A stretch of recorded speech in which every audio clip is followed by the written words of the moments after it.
Notorious coming up. আপোনালোকৰ সংবিধান মতে কাম লাগে এজন মানুহ ঘৰা ঘৰিয়ত হয় বনাঞ্চল সৰকাৰি বনাঞ্চল দখল কৰিব লাগে বুলি সংবিধানত লিখা আছে বাসস্থান দিয়াৰ দায়িত্ব কাৰ নাই অন্য বস্তুৰ অন্য বস্তুৰ বাসস্থান দিয়াৰ দায়িত্ব কাৰ চৰকাৰৰ দায়িত্ব কৰিম ডাঙৰীয়া মই এটা কথা কওঁ উৰিয়াম ঘাটত যিসকল মুছলমান আছে সেইসকল উচ্ছেদ হ'ব নাই নটৰিয়াছ কৰিব লাগে নটৰিয়াছ নেকি মোক গালি আজি সোণাই ৰূপত বকবাক কৰা নটৰিয়াছ এক মিনিট না এক মিনিট অপৰাধ উচ্ছেদ কৰা হ'ব এক মিনিট ব্যৱহাৰ ঠিক কৰি এক মিনিট বিজেপি দল আপোনালোকে বিশ্বৰ ডাঙৰ দল বুলি কয় না এক মিনিট এনেকুৱা ধৰণৰ এক মিনিট মোৰ কথাটো শুনক না সুৰঞ্জন আজি লজ্জিত হৈছো এক মিনিট ৰেজাউল কৰিম চৰকাৰ না ঠিক আছে ৰেজাউল কৰিম চৰকাৰ এক মিনিট আপোনালোকৰ এক মিনিট সুৰঞ্জন না সুৰঞ্জন এক মিনিট সুৰঞ্জন লাগিলে মৰি যাম ৰেজাউলিং প্ৰতিবাদ কৰি থাকে ইয়াৰ পৰা চ্যালেঞ্জ দিছে মুখ্যমন্ত্ৰী ডাঙৰীয়া চ্যালেঞ্জ দিছে এজন কাৰ্যকৰ্তাৱে আমি চ্যালেঞ্জ দিছো আপোনালোকৰ নটৰিয়াছ কাম কি ধৰণে এজন বৰ্হিভূত নটৰিয়াছ কাম আপোনালোকে কেনেকৈ কৰে আমি অসমীয়া নাগৰিকত্ব দিব নহয় ডাঙৰীয়া মুখ্য বাংলাদেশীক নাগৰিকত্ব দিয়ে সংবিধানৰ মতে ভাৰতীয় নাগৰিকক বলুদাৰ চলে অত্যাচাৰ কৰি আপোনালোকে যিখিনি নটৰিয়াছ কাম কৰে এক মিনিট বিজেপি দলে এক মিনিট কাম মুখ্যমন্ত্ৰী মুখ্যমন্ত্ৰী কৰিছে এটা শব্দ এতিয়া শুনক আৰে এক মিনিট ৰব না এক মিনিট দখল কৰিছে 26ৰ নিৰ্বাচনী এক মিনিট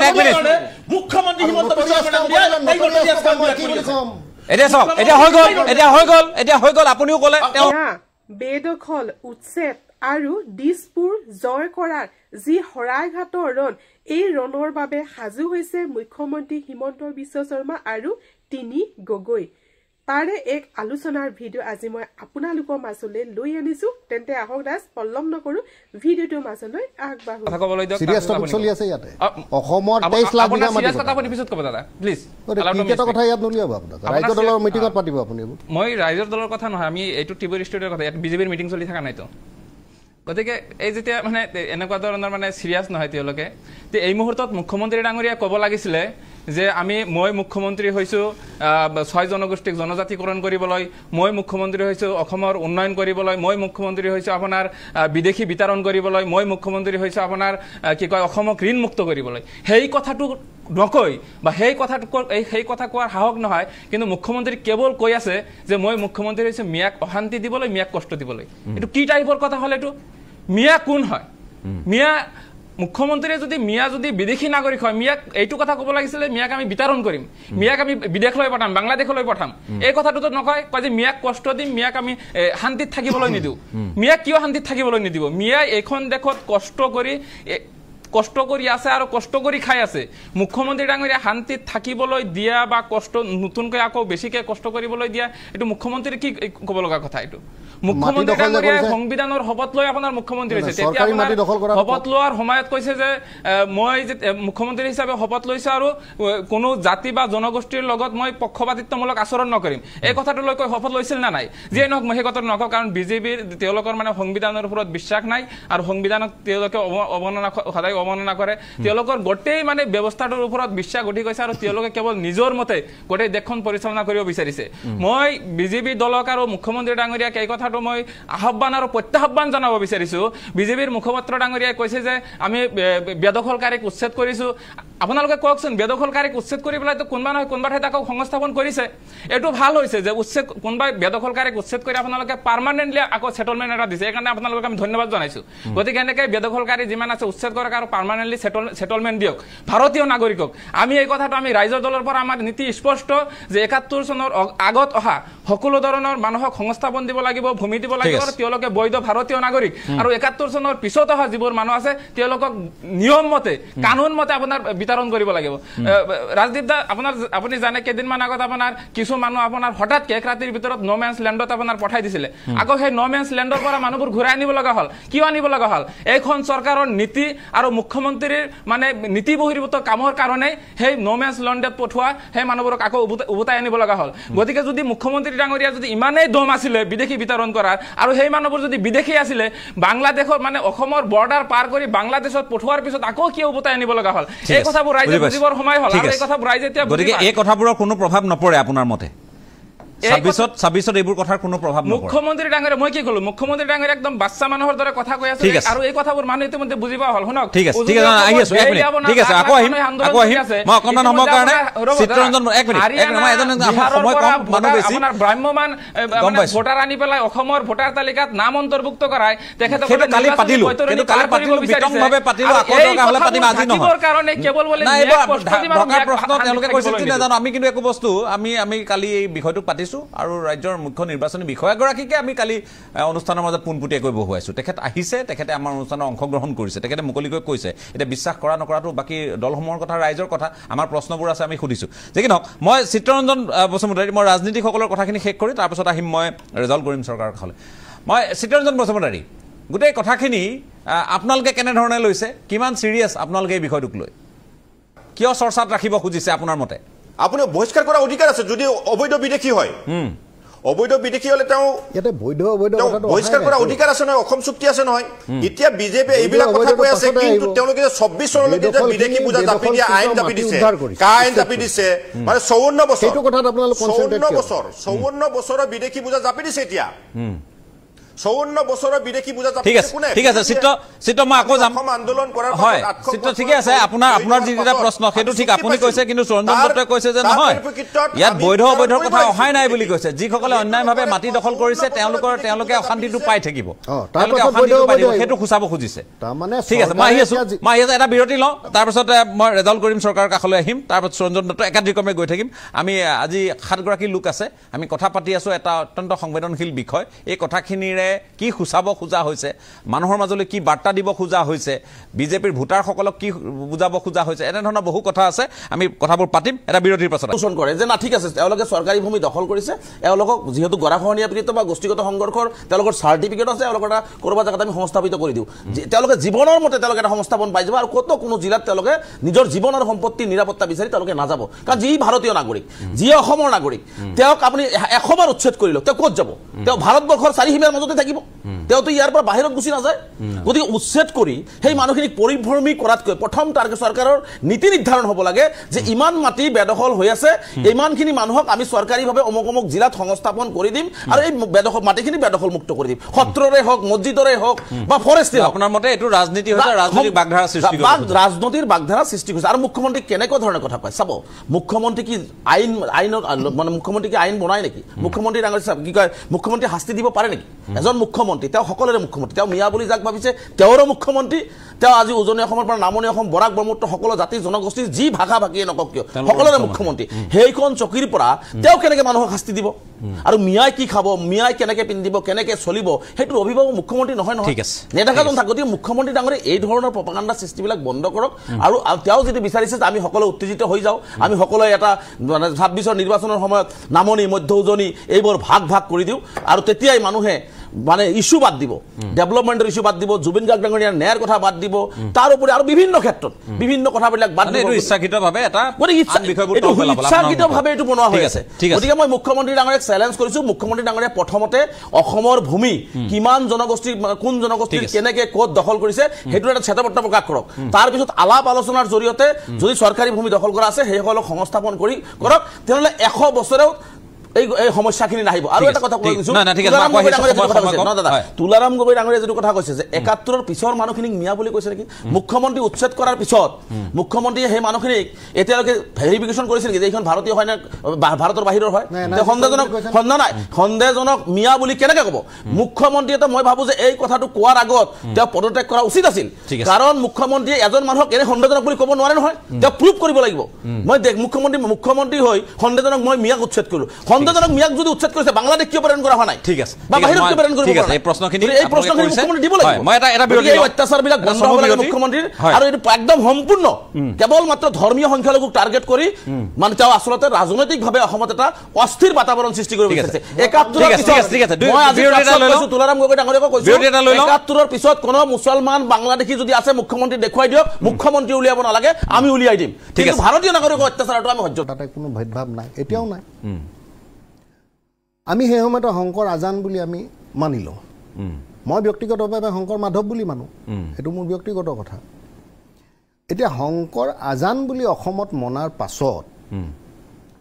কালি পৰহিলৈকে আজিলৈকে জয় জুবিনদা ন্যায় বিচাৰি থকা মানুহে মাননীয় মুখ্যমন্ত্ৰী ডাঙৰীয়াই মহাপুৰুষ শংকৰদেৱে যিখন সৃষ্টি কৰিছিলে বৃন্দাবনী বস্ত্ৰ লণ্ডনত গৈ পিনি মিউজিয়ামৰ লগত এটা এমইউ চাইন হৈছে ইয়াতে মিউজিয়াম হ'ব তাৰ বিষয়ে আমচু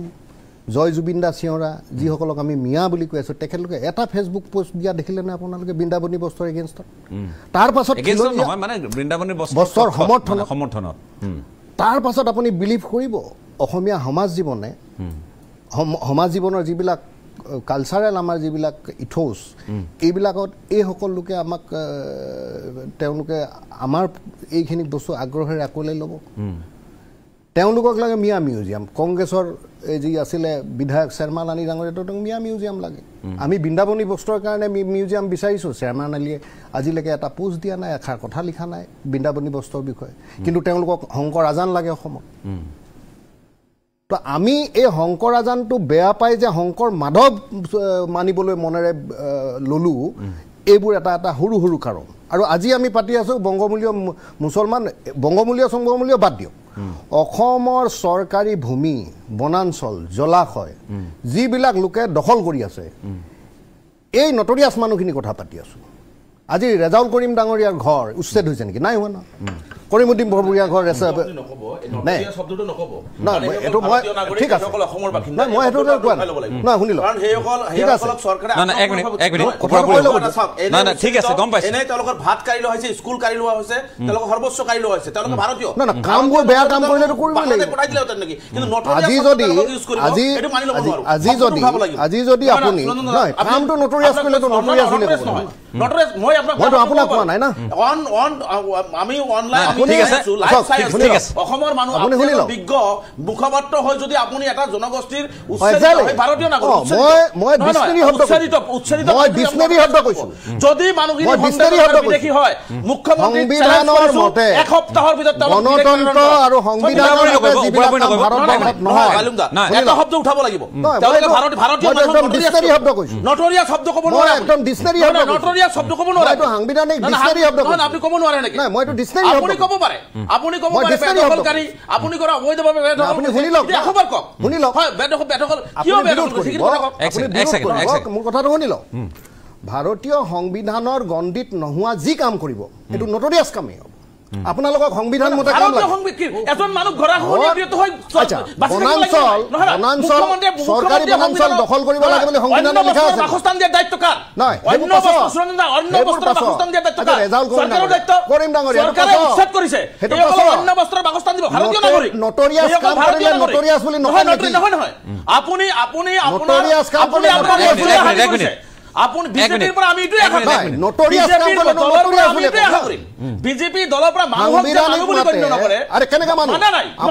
আপোনাৰ পিএছও আছে না থাকিব পাৰে তেতিয়াহ'লে চৰকাৰেতো আপোনাক বিহেভ কৰা নাই আপুনিতো মুছলমান সম্প্ৰদায় হয় মোৰ জনগোষ্ঠীক বিহেভ কৰি আছে মোৰ জনগোষ্ঠীক বিহেভ চৰকাৰখনে সবকা সাথ সবকা বিকাশ কৰিছো কিন্তু মই মৰি যাম মোৰ জনগোষ্ঠীক কোনোবা অপমান কৰিব তাৰ প্ৰতিবাদ আমি কৰিম কিন্তু আপুনি এটো নটৰিয়াছ কাম নকৰিব লাগিব না আপুনি নটৰিয়াছ কাম এক মিনিট নটৰিয়াছ কাম নকৰিব লাগিব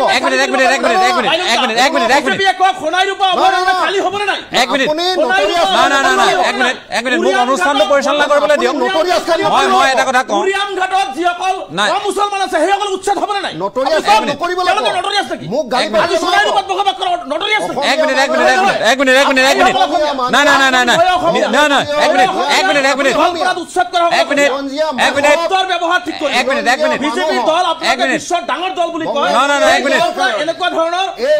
মোৰ কথাটো শুনক সুৰঞ্জন এক মিনিট ৰেজাউল কৰিম চৰকাৰ ঠিক আছে ৰেজাউল কৰিম চৰকাৰ এক মিনিট সুৰঞ্জন এক মিনিট সুৰঞ্জন লাগিলে মৰি যাম প্ৰতিবাদ কৰি থাকিম ইয়াৰ পৰা চ্যালেঞ্জ দিছে মুখ্যমন্ত্ৰী ডাঙৰীয়া চ্যালেঞ্জ দিছে আমি চ্যালেঞ্জ দিছো আপোনালোকৰ নটৰিয়াছ কাম কি ধৰণে সংবিধানৰ নটৰিয়াছ কাম আপোনালোকে কেনেকৈ কৰে আমি নাগৰিকত্ব দিব নহয় ডাঙৰীয়া মুখ্য বাংলাদেশীক নাগৰিকত্ব দিয়ে আৰু ভাৰতীয় নাগৰিকক বন্দুকৰ চলাই অত্যাচাৰ কৰিব সেইটো মানি লওক আপোনালোকে যিখিনি নটৰিয়াছ কাম কৰে এক মিনিট বিজেপি দলে কৰি আছে বিজেপি চৰকাৰে এক মিনিট মুখ্যমন্ত্ৰী কৰিছে মাননীয় এটা শব্দ এতিয়া শুনক আৰে এক মিনিট ৰ'ব না এক মিনিট দখল কৰিছে 26ৰ নিৰ্বাচনী এক মিনিট মুখ্যমন্ত্ৰী হিমন্ত বিশ্ব শৰ্মা এতিয়া চাওক এতিয়া হৈ গ'ল আপুনিও ক'লে তেওঁ ক'লে হৈ গ'ল এতিয়া হৈ গ'ল তেখেতেও ক'লে এতিয়া এক মিনিট নাই ঠিক আছে এতিয়াতো হৈ গ'ল এতিয়াতো আপোনালোকে ঠিক আছে এতিয়া মোৰ বিষয়লৈ আহোঁ সুৰঞ্জন নহয় সুৰঞ্জন মই এটা কথা আপোনাক কওঁ সুৰঞ্জন এক মিনিট প্লিজ এতিয়া আপোনালোকে সমান হৈ গ'লতো কৈ দিলে আপুনিও ক'লে তেখেতেও ক'লে ঠিক আছে এতিয়া বাদ দিয়ক সুৰঞ্জন এক মিনিট সুৰঞ্জন মই কৈছো যে মিয়াৰ শব্দটোৰ প্ৰয়োগ নকৰাকৈ খিলঞ্জীয়া সুৰক্ষাৰ বিষয়টো আৰু এটা কাম কৰক মুখ্যমন্ত্ৰীয়ে প্ৰচাৰ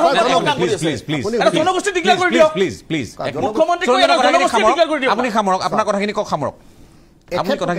মই কংগ্ৰেছৰ কথা নকলোৱে মই অকল ৰেজাউল কৰিম আনছু কথাই কৈছোঁ ৰেজাউল কৰিম ডাঙৰীয়াৰ কথাই কৈছোঁ এখেতোকে কয় কি মুখ্যমন্ত্ৰীয়ে সাংবিধানিক কামবিলাক নকৰে সংবিধানক ধ্বংস কৰিছে বুলি কয় ৰাইজৰ দলে অলপ আগত কৈ গ'ল কংগ্ৰেছেতো বৰ বেয়া উপমা এটা দি দিলে আমাক বিজেপিৰ মানুহখিনি কিন্তু সংবিধানত ক'ত লিখা আছে ভাৰতীয় সংবিধানত চৰকাৰী বনাঞ্চল দখল কৰিব লাগে আৰু যেতিয়া সংবিধানৰ বিৰুদ্ধে কাম কৰে সেইটো ভাৰতবৰ্ষত নটৰিয়াছ কাম নহয় নেকি কওক আপুনি অন্য বস্তুৰ বাসস্থান দিয়াৰ দায়িত্ব আৰু সেইটো পাছত উচ্ছেদিত হয় সেইবুলি আপুনি চৰকাৰী মাটি যিটো সংবিধানত নাই বঙাইগাঁৱত আজি এতিয়া আপোনাৰ সত্ৰৰ মাটি বেদখল কৰিছে ৰ'ব আমি শুনিটো লওক না বঙাইগাঁও জিলাত আপোনাৰ এইখিনিতো কিমান দিন আপুনিতো 6 মাহৰ পৰা এইখিনিতো কেছেট বজাই আছে সংস্থাপন নকৰিলে নাই আপুনিতো কেছেট বজাই আছে 30 লাখ আমাৰ অসমীয়া মানুহে আমিতো শিৱসাগৰৰ শুনি লওক না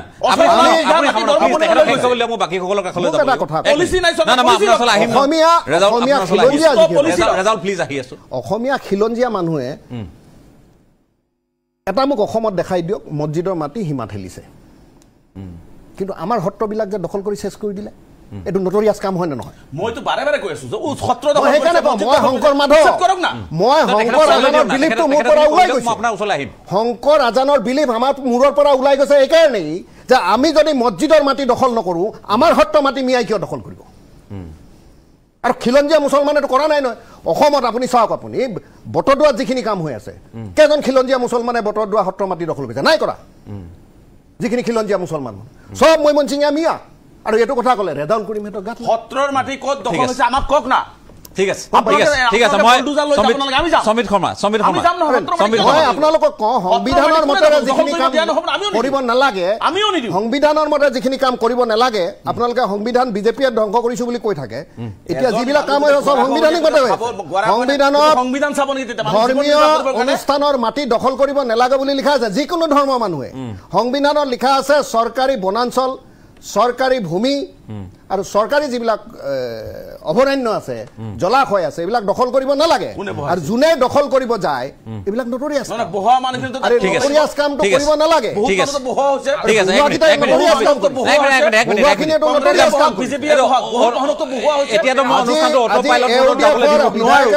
নিজে নিয়ন্ত্ৰণ কৰিব লাগিব দিনৰ পৰা এজন এজনকৈ কওক এটা প্ৰেক্টিকেল কথা মোক এটা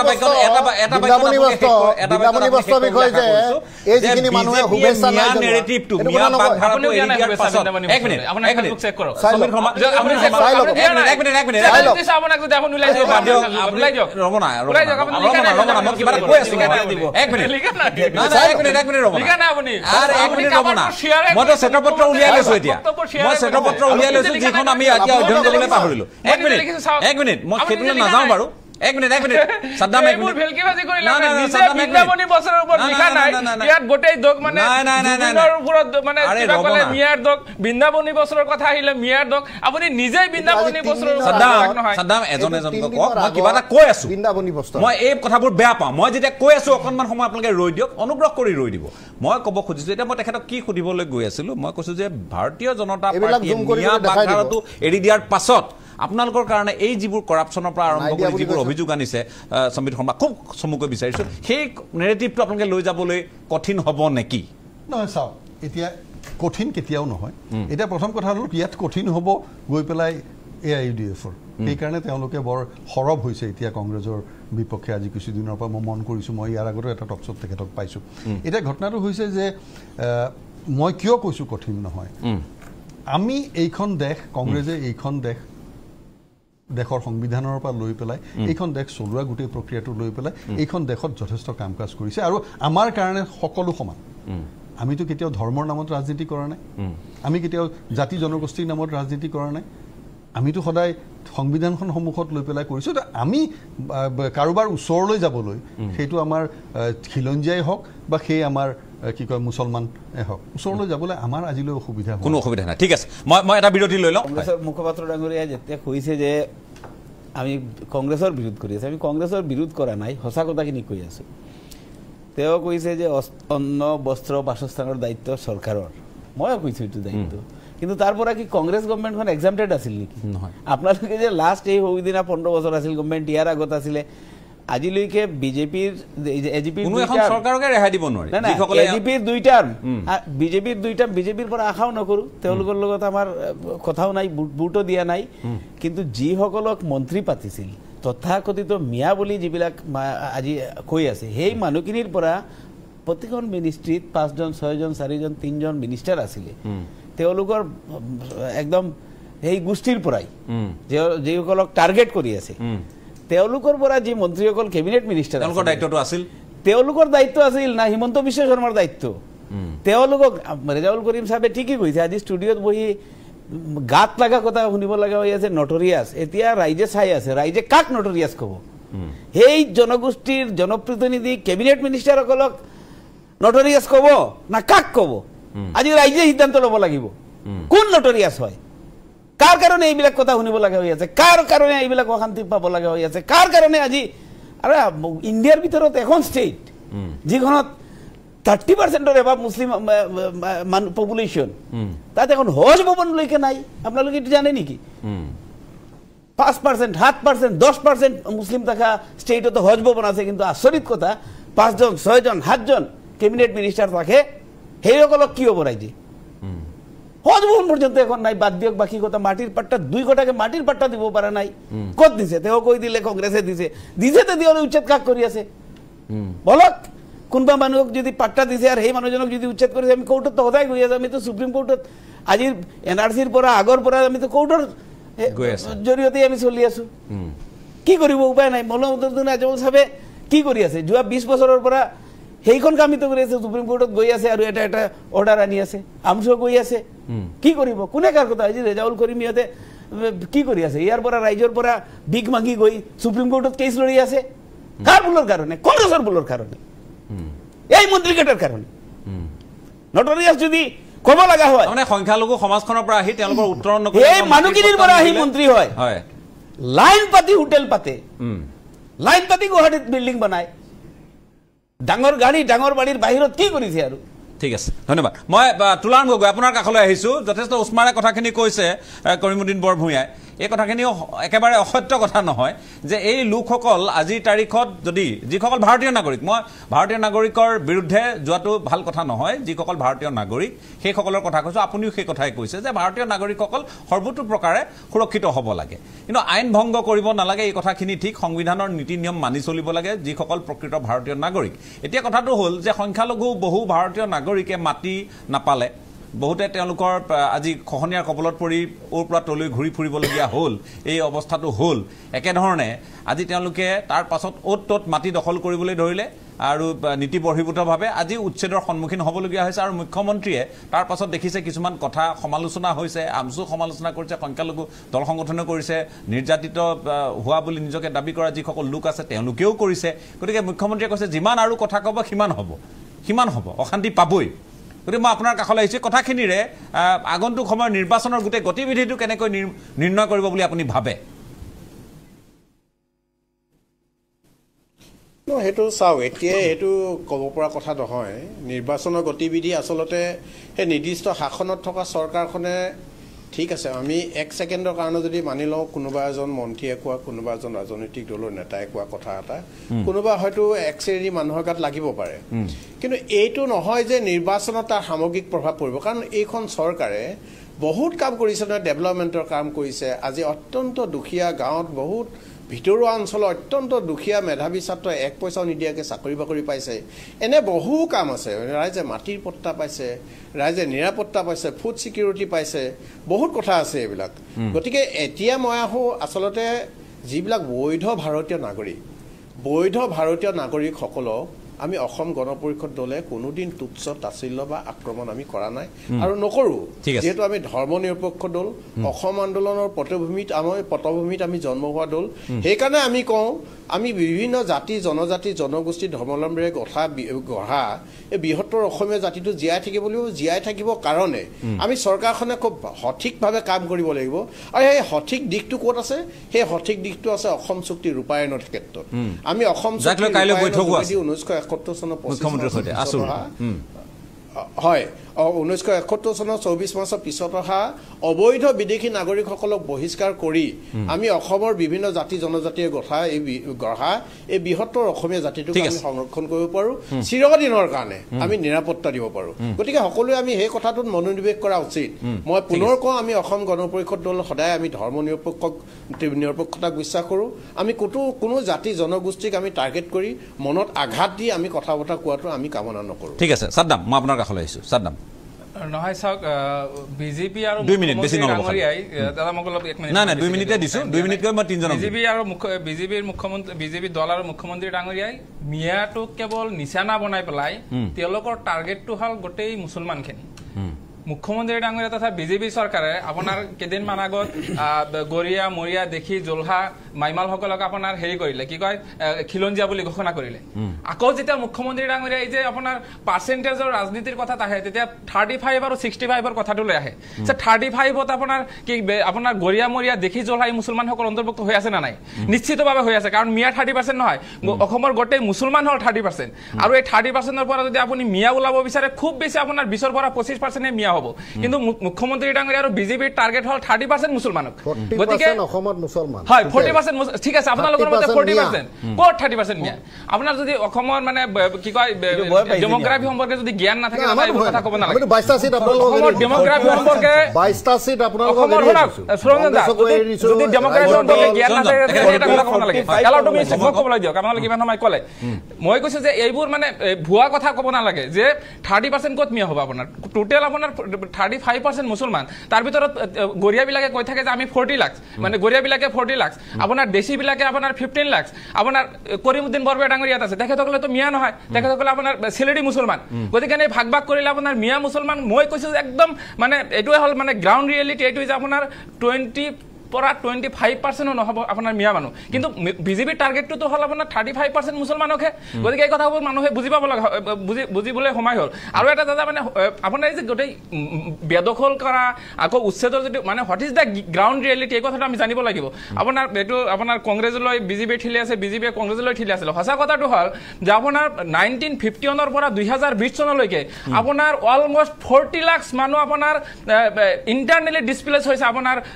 ব্ৰহ্মপুত্ৰ নদীৰ গৰাখহনীয়াৰ ফলত ইৰোডেড হৈছে আপোনাৰ অলমষ্ট 40 লাখ মানুহ আৰু এই 40 লাখ মানুহক আপোনাৰ গভৰ্ণমেণ্টে আপোনাৰ তেওঁলোকক মানে হেয়া কৰি পেলাই আপোনাৰ ছাৰ্ভে কৰি পেলাই তেওঁলোকক সেটেলমেণ্ট দিয়াৰ প্ৰত্যেক চৰকাৰৰ দায়িত্ব আছিলে কিন্তু নিদিলে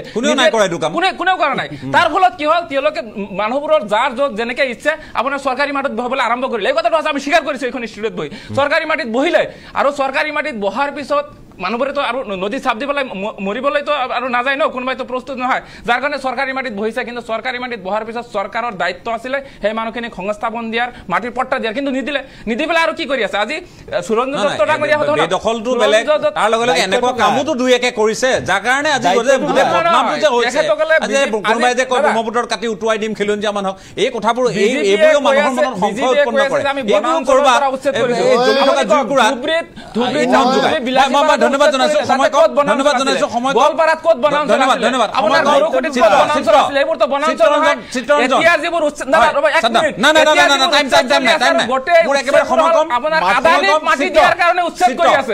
আদানীক মাটি দিয়াৰ কাৰণে অসমত 49,000 ৰেজাল্ট কৰিম চৰকাৰক মাটি খালি কৰিছে। আৰু কেৱল মিয়া মানুহ নহয়, কেৱল মিয়া মানুহ, ইয়াত মানুহ, ট্ৰাইবেল মানুহ, আপোনাৰ আদিবাসী মানুহ, কাৰ্বি আংলঙৰ মানুহ, মানুহবোৰৰ পৰা মাটি কাঢ়ি লৈ পেলাই আপোনাৰ এতিয়া আদানীক মাটি দিছে। আৰু এই কথাটো ঠিক আছে, চিত্ৰ কওক, চিত্ৰ 2 মিনিট, 2 মিনিট চিত্ৰ, 2 মিনিট একেবাৰে সময় নিৰ্ধাৰিত, 2 মিনিট চিত্ৰ। যি নেৰেটিভ লৈ বিজেপিয়ে এইবাৰ নিৰ্বাচনী বৈতৰণি পাৰ হ'ম বুলি ভাবিছে, সেই নেৰেটিভ এইবাৰ মানুহে বিশ্বাস নকৰে। কাৰণ অসম চুক্তিৰ আধাৰত 6 নং দফা কাৰ্যকৰী কৰিলে বিজ্ঞানসন্মতভাৱে সমাধান হলহেঁতেন। এতিয়া মুখ্যমন্ত্ৰীয়ে কৈ আছে যে মিয়াসকলক শান্তিত থাকিব নিদিওঁ, এইটো কি লজিক আছে নেকি, কিবা বিজ্ঞানসন্মত নেকি? সেইটোৰ পৰা আমি জাতিটো ৰক্ষা হ'ব নেকি?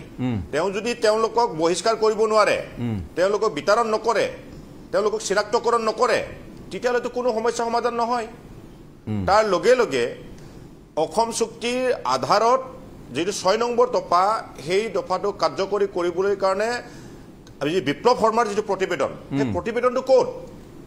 এইবিলাক কথা এতিয়া নোকোৱা হৈছে। এতিয়া তেওঁলোকক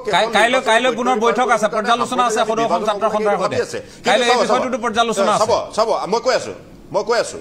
15 বছৰ তৰুণ গগৈ 15 বছৰ চৰকাৰ চলাইছে, কি খিলঞ্জীয়া মানুহৰ ভোট নাছিল নেকি? গৌৰৱ গগৈ আজি 10টা সমষ্টিত অকল এটা সমষ্টিত হাৰিছে, বাকী 9টাত জিকিছে। খিলঞ্জীয়া ভোট নাই নেকি তাত? আমিও নিৰ্বাচন খেলি আছো, আমি নিজিকিব পাৰো, কিন্তু আমি যিকেইটা ভোট পাইছো এইটো খিলঞ্জীয়াৰ ভোট নহয় নেকি? গতিকে বিজেপিয়ে এইবাৰ গম পাইছে যে 26ত তেওঁলোকে সফল হ'ব নোৱাৰে। মিয়াটো টানিলে মানুহে ভোট দিব বুলিছে, নাই, এইটো লজিক নাই, কোনো লজিক নাই, কোনো বিজ্ঞানসন্মত নাই, কেৱল আমাক ভয় খুৱাই থাকিব বিজেপিয়ে। এই মোগলৰ বিৰুদ্ধে যুঁজিব লাগে, টাইগাৰৰ ৰণৰ যুঁজিব লাগে, মিয়াৰ বিৰুদ্ধে যুঁজিব লাগে কৈ থাকিব, কিন্তু তেওঁলোকে কামত নাহে, আপোনাৰ মতে কামত নাহে। ৰেজাল্ট কৰিম চৰকাৰ। ধন্যবাদ চিত্ৰ, ধন্যবাদ। মই আজি ক্ষমা বিচাৰিছো, মই হাতীমাৰি ভুৰকাত ভৰাবলগীয়া হৈছে, সময়ো কম। ধন্যবাদ চিত্ৰ আপোনাক। মই ৰেজাল্ট কৰিম চৰকাৰ 1.5 মিনিটমান পাম। মই এটা কথা স্পষ্টকৈ ক'ব বিচাৰিছোঁ যে এই যে অবৈধভাৱে উচ্ছেদৰ কথা কোৱা হৈছে, মাটি বেদখলৰ কথা কোৱা হৈছে, মই বিচাৰোঁ যে প্ৰতিটো ৰাজনৈতিক দল চৰকাৰে একেলগে যৌথভাৱে বহি এটা মানে যুগৰ অৱসান ঘটাই, যিসকলে আচলতে প্ৰকৃত ভাৰতীয় নাগৰিক গৃহহীন হৈছে বিভিন্ন কাৰণত, তেওঁলোকক এটা সংস্থাপনৰ ব্যৱস্থা। তৰুণ গগৈক বোলে কংগ্ৰেছৰ একাংশ নেতাই, তৰুণ গগৈয়ে কৈছিল কংগ্ৰেছৰ একাংশ নেতাক যে এইখিনি ওৱান্স ফৰ অল ছেটেলমেণ্ট কৰি দিব লাগে, সমস্যাটো সমাধান কৰি দিওঁ। তেতিয়া তেওঁক ক'লে বোলে যে নহয়, আলি আকবৰ মিয়াই এইটো বৰ চাঞ্চল্যকৰ অভিযোগ উত্থাপন কৰিছিল কিছুদিন পূৰ্বে, যে নহয় এইটো নকৰিব, এইটো কৰিলে এই মানুহখিনি আপোনাক আৰু উভতিও নাচাব। চাওক,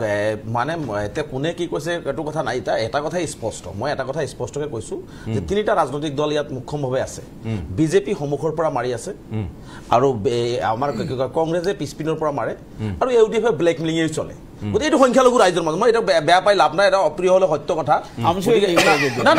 ষ্ট্ৰেট ফৰৱাৰ্ড কথা কৈ আছে, ষ্ট্ৰেট ফৰৱাৰ্ড কামবিলাক কৰি আছে। গতিকে আমচুৰ মই ৰাজনীতি কৰিব যোৱা নাই, মই যিদিনা ৰাজনীতি কৰিম সিদিনা বেলেগ কথা হ'ব, কিন্তু মই যেতিয়ালৈকে আমচুৰ প্লেটফৰ্মত আছো তেতিয়ালৈকে মই ৰাজনীতি কৰিম, সঁচা কথাটো মই যিহেতু জনগোষ্ঠীৰ প্ৰতিনিধিত্ব কৰিছোঁ। এটা কথা মই স্পষ্টকৈ ক'ব বিচাৰিছোঁ, মুখ্যমন্ত্ৰী ডাঙৰীয়াই যি ধৰণে এইবোৰ কথা বৰ্তা কৈ আছে, এইবোৰ কথাই কিন্তু অসমৰ কাৰণে অহনি সংকেত, ভাল লক্ষণ নহয় অসমৰ কাৰণে। মই মুখ্যমন্ত্ৰী ডাঙৰীয়াক আহ্বান জনাইছোঁ, আপোনাৰ লাগিলে 126টা সমষ্টি লৈ লওক না, কিন্তু মানুহৰ মাজত এই ধৰণৰ বিভাজন সৃষ্টি, মানুহক সংস্থাপনৰ নামত আপুনি এই ধৰণৰ অত্যাচাৰ কৰিয়েই থাকিম, যিটো কোনো চুৰ বা ডকাইতকো যদি পানিছমেণ্ট দিব লগা হয়, এইটো কোৰ্টলৈকে যাব লগা হয়, সেইটো মুখ্যমন্ত্ৰীয়ে দিব নোৱাৰে, পুলিচে ডাইৰেক্ট দিব নোৱাৰে, গতিকে কোৰ্টলৈকে আমি যাব লগা হয়, সেই কাম মুখ্যমন্ত্ৰীয়ে কৰা আৰম্ভ কৰিছে। গতিকে মই এইবোৰ কাম বন্ধ কৰি মানুহক মানুহ হিচাপে ভাবক, আৰু অসমখনক যদি সঁচাকৈ ভাল পায় তেনেহ'লে এই সমস্যাবিলাকৰ এটা পাৰ্মানেণ্ট চলুচন কৰি মুখ্যমন্ত্ৰী ডাঙৰীয়া এটা দীৰ্ঘদিনৰ তেওঁৰ নাম লৈ যাওঁ, নহ'লে ইতিহাসৰ পাৰত কলা অধ্যায়ত তাৰ নাম লিখা থাকিব, মানে যি ধৰণে অন্যায় কৰি আছে। আৰু এটা কথা কৈ যাওঁ, এটা কথা লাষ্ট কথা কৈ যাওঁ মিয়াৰ ভোট নালাগে বুলি কৈছে নহয় মিয়াক অত্যাচাৰ কৰিম বুলি কৈছে নহয় মই চ্যালেঞ্জ কৰিছো মিয়া শব্দ নোহোৱাকে যদি 2026 চনৰ বৈতাৰণী মুখ্যমন্ত্ৰীয়ে মিয়া শব্দ নোহোৱাকে মিয়া শব্দ নোকোৱাকে মুখ্যমন্ত্ৰী ডাঙৰীয়াই নিৰ্বাচনী বৈতাৰণী পাৰ কৰাই দিয়ক মই মুখ্যমন্ত্ৰীক চ্যালেঞ্জ কৰিছো ঠিক আছে ধন্যবাদ মই ধন্যবাদ জ্ঞাপন কৰিছো আপোনালোকক আৰু এই প্ৰত্যাহ্বানটো নিশ্চয় ভাৰতীয় জনতা পাৰ্টিয়ে কেনেধৰণে গ্ৰহণ কৰে তৎসত্ত্বেও প্ৰত্যাহ্বানটো গ্ৰহণ কৰিছে আমিতো কৈছো মানুহ মুখ্যমন্ত্ৰী মিয়া নোকোৱাকৈ মিয়া শব্দটো নোকোৱাকৈ মিয়াক বাৰ অশান্তি কৰিব বেলেগ কথা বিজেপিয়ে কিন্তু শব্দটো নোকোৱাকৈ মাটি দখল কৰিব আইনগতভাৱে যুঁজিম সময় শেষ হৈছে মাটি বাৰী দখল কৰিব ছোৱালী বোৱাৰী পলোৱাব এইটো মিয়া ক'ব লাগিব ঠিক আছে ধন্যবাদ মই ধন্যবাদ জ্ঞাপন কৰিছো মই আপোনালোক সকলোকে ধন্যবাদ জ্ঞাপন কৰিছো এই যিটো বাগধাৰা ইতিমধ্যে আৰম্ভ হৈছে এইটোৱে প্ৰভাৱী হ'ব নে আন বিষয়বোৰ থাকিব মিয়া শব্দটোৰ প্ৰভাৱ কিমান দূৰলৈ থাকিব 2026 যি বিধানসভা নিৰ্বাচন ইয়াত এই মিয়া শব্দটোৰ প্ৰাসংগিকতা যিটো ৰেজাউল কৰিম চৰকাৰ প্ৰত্যাহ্বান জনাই কৈছে শব্দটো নোকোৱাকৈ ইলেকশ্যন খেলি চাওক ভাৰতীয়